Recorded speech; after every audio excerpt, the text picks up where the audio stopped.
Hello everyone, welcome back to Pharma E-Class. I am Priya Mori from Smriti College of Pharmaceutical Education, Indore. In our previous lectures, we have discussed about Sorensen's pH scale, what is pH, what is buffer, Henderson-Hazelberg equation for the pH and pK determination, and what is the classification of buffer, acidic buffers and basic buffers.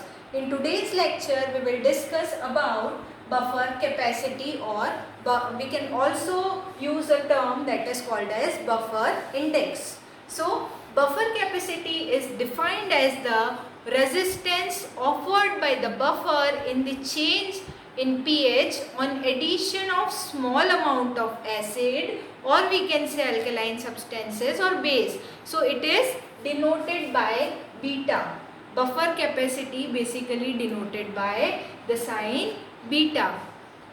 The buffer capacity is also known as I have told you, buffer index, buffer efficiency, buffer capacity or buffer value. So all these terms are similar, not there is nothing different between buffer capacity and buffer index. So buffer capacity is also defined as the ratio of small increment caused by the strong acid or strong base causing the small change in the pH on its addition. That means whenever we add a small amount of strong acid and strong base, that will ultimately cause a change in the pH that determined by the buffer capacity, that determines the buffer capacity, that is given by the equation beta is equals to delta B upon delta pH, where delta B denotes the small increment in the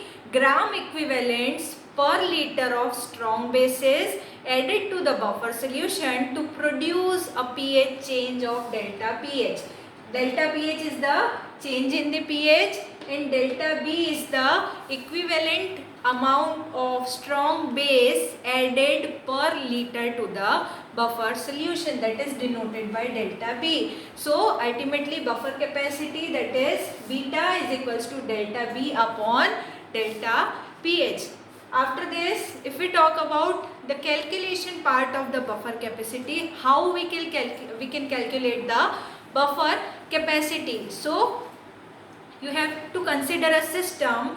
In this particular system, we will take acetate buffer containing a 0.1 mole of acetic acid. Here you can see that 0.1 mole of acetic acid and 0.1 mole of sodium acetate. That is, this is denoted by NaC. HAC is acetic acid and NaC is sodium acetate. Now we have to add 0.1 mole of NaOH. 0.01 mole of NaOH. So particularly what will happen when 0.01 mole of NaOH is added to the concentration of sodium acetate, that is salt, there will be an increase by 0.01 moles per liter, whereas the acetic acid decreases by 0.01 moles per liter. As you can see here in this equation, when we will add 0.01 mole of NaOH into the 0.1 mole of acetic acid, ultimately it will produce the sodium acetate, that is 0.1 plus, you can see here, when NaOH will react with the acetic acid, it will ultimately form the sodium acetate, and it is increased by the 0.01 mole per liter. So ultimately the quantity of sodium acetate after this particular reaction, it will increased by the 0.01 moles, and ultimately when this particular OH and H will react, ultimately the byproduct is water. So whenever sodium hydroxide is added in the acetic acid, ultimately it will produce the sodium acetate and water. So after this, when we talk about this change, is the concentration of salt and acid are represented by the pH buffer equation. As we discussed in previous lecture, Henderson-Hazelberg equation, that is pH is equals to pKa plus log of ultimately when we talk about acid, so there is salt come with the acid. If we talk about bases, so at that particular the salt come with the bases. So from the Henderson-Hazelberg equation, whenever any change in the concentration of salt and acid are happen in any buffered solution, the equation will be represented as pH is equals to pKa plus log of salt plus base divided by acid minus base. So ultimately, if we consider before adding of NaOH, the pH of the buffer solution is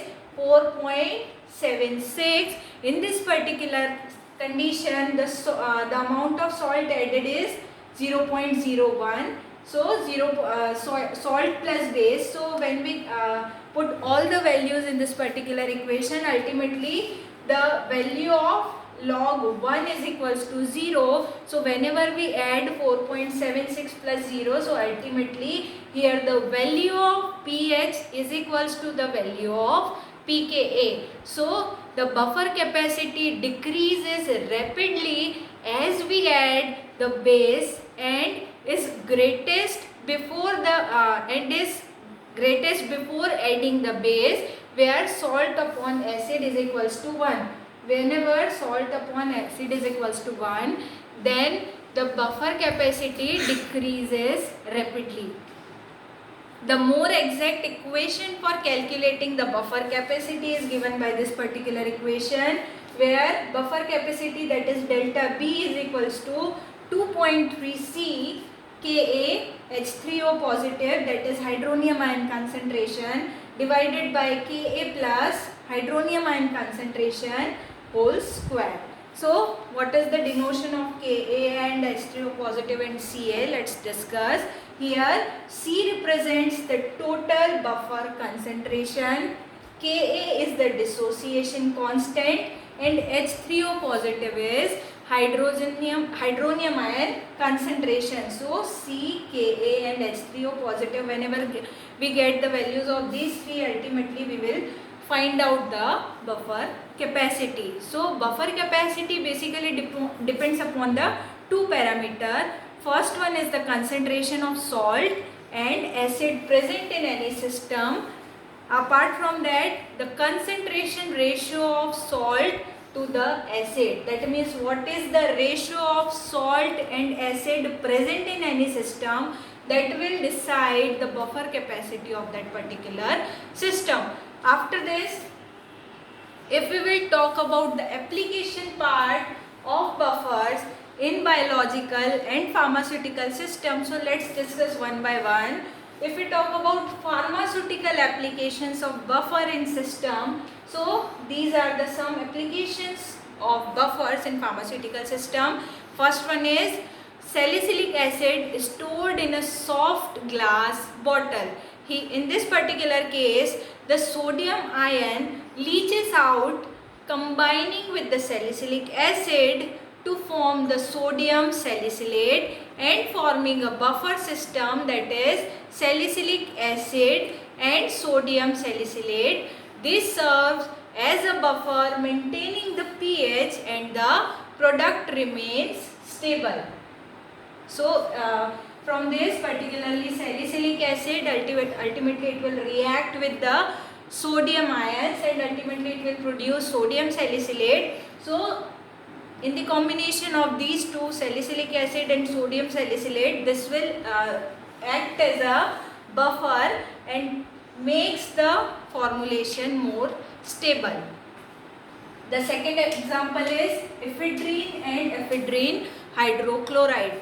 When hydrochloric acid is added to the ephedrine, fraction of it's get converted to the ephedrine hydrochloride, and the mixture of hydrochloric acid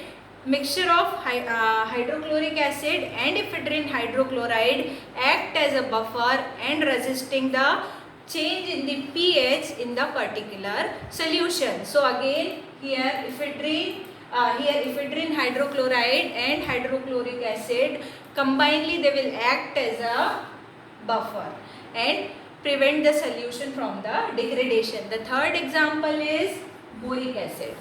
So buffer system consisting of boric acid and sodium borate and efficient sodium chloride to make the mixture isotonic and used for the ophthalmic solutions in the pH range of 7 to 9. Whenever we talk about the ophthalmic preparation, so the isotonicity is the most important criteria we have to take into under consideration. So boric acid maintains the pH value of the ophthalmic solution in a range.